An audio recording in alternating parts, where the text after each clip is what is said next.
አንድ አባት ይባላል 10 ልጆች ነበሯቸው። ልጆቹ የሚያምሩ ናቸው፣ ጎረምሳዎች ናቸው። አባት ደግሞ ከባድ የሆነ ሀብት አላቸው። ከእርሳቸው ልፈት በኋላ ልጆች ተለያይተው ለውድቀት እንዳይበቁ ሰጉ። መጨረሻ ላይ አባት ምን አደረጉ? ገቢራዊ ተምሳሌ ሊሰጧቸው ፈለጉ። ልጆችን በረሃ ሄዱና እንጨት አምጡ አሏቸው። 10ዎችም አንዳንድ እንጨት ይዘው መጡ። እሰሩት አሏቸው። አሰሩት። ከታሰረ በኋላ ለእያንዳንዱ ግለሰብ እንጨቱን ሰጡት። ለወጣት ስበሩት አሏቸው። 10 እስር ነው፣ እንዴት ይሰብረዋል? ሁሉም ሞከሩ፣ አልተሳካላቸው። ከዛ አባት ቋጠሮውን ፈቱና አንዳንድ ሰጧቸው። ስበሩት አሏቸው። ወጣት ናቸው፣ ቀጭን እንጨት ነው። ቀጭ ቀጭ ቀጭ ቀጭ አለ።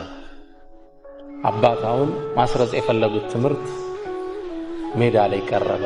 ልጆች አሉ፣ አንድ ከሆናችሁ እንደዚህ እንጨት ይሰብራችሁ፣ ከተለያያችሁ ግን ተንጣጣችሁ ታልቃላችሁ። አንድነት ኃይላችን